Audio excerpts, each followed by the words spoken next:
Once upon a time, in the shadowy hamlet of Moonfall, year after year, the air grew heavier, the people more uneasy. Another villager gone without a trace. Last night, it was Lara. She vanished silently, without witness or warning. They say the palace is cursed, whispered the baker's wife. And now they're seeking another seamstress, muttered an old man by the square. Poor girl, whoever takes it. The rumors swirled like smoke, no wind could clear. Here, drink this. The cracked cup trembled in Elena Thatcher's hands as she passed it to her mother. The old woman's breath rasped against the cold air of their cottage. The medicine is almost gone, Elena said. I'll earn more coin today. I finished mending the miller's apron, he'll pay by evening. Her mother's eyes clouded with worry. It won't be enough, child, it's never enough. Elena forced a smile she didn't feel. We'll manage. Drink more water. Keep the fire alive. A younger sibling tugged on her sleeve. Elena, I'm hungry. I know, little bird. Soon, just hold on. A sudden knock at the door rattled the frame. Elena Thatcher. Yes. A stern rider unrolled a parchment. Its royal seal catching the dim light. By command of the crown, the palace requests the service of a skilled seamstress. Immediate placement, 5 silver coins per week. You are to report to the palace gates at dusk. Before Elena could speak, the rider's gaze hardened. Your father's debts remain unpaid. 50 gold pieces still owed. The crown has been patient, but failure to settle the sum means imprisonment for all adults in this household. Elena's mother turned pale. This may be fortunate timing, the rider added flatly. Serve until the gowns are completed. Then you are free. The gowns, Elena whispered. When are they ever complete? Elena, no, her mother cried. You cannot go to that place. What choice do we have? Would you rather rot in the dungeon? The tailor's daughter Clara went last month, no one's seen her since. Old man Willis says the castle eats people, the younger brother whimpered. I'll be fine, Elena said, though her voice shook. 10 weeks of wages will clear the debt. I'll be back before you know it. That evening, under a bleeding sunset, Elena climbed the marble steps of the palace. Ah, my dear Elena, welcome. Welcome. Madame Thorne glided forward, her voice sweet as spoiled wine. I've heard of your steady hands. Calluses, excellent. Real craft, not idle fancy. Such hands are meant for great work. I'm honored, madame, Elena said softly. No need for formality, child. Here, we are family. The workshop glittered with silks and jewels. Dresses of unimaginable beauty lined the walls, each finer than the last. But Elena noticed something strange. A portrait gallery of seamstresses passed, every face etched with a distant, haunted sorrow.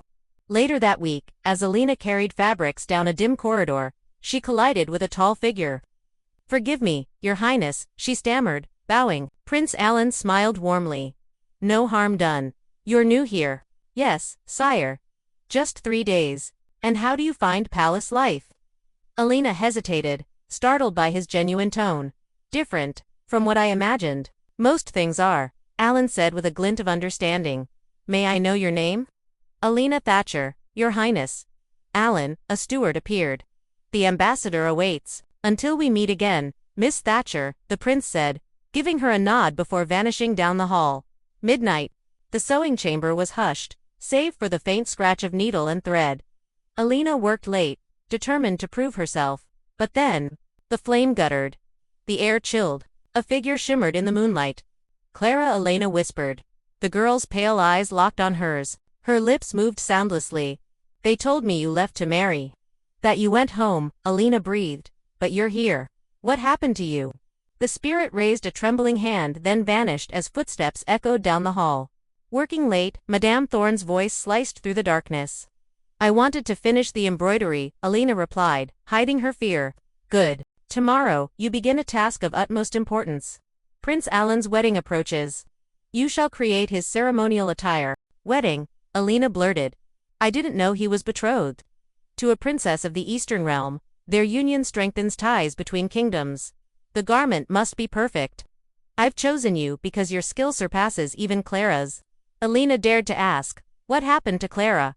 Madame Thorne's smile sharpened. She lacked commitment. That night, the moon's light warped the mannequin's shadow into the shape of a weeping woman. Uneasy, Elena scoured the palace library. In a dust-choked ledger, she found the pattern. Every seamstress disappeared on a full moon after crafting a royal masterpiece. Their final work became their gravestone. Isabella's ghost appeared again.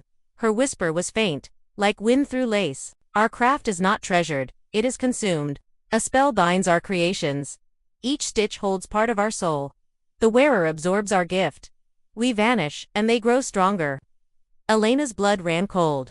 No wonder no one ever leaves this place alive, she muttered. The gowns, their tombs. Meanwhile, her encounters with Prince Alan grew warmer. In the rose garden, he showed her a Damascus rose. My grandmother bred this variety, he said, offering her the blossom. It's beautiful, Elena murmured. And rare.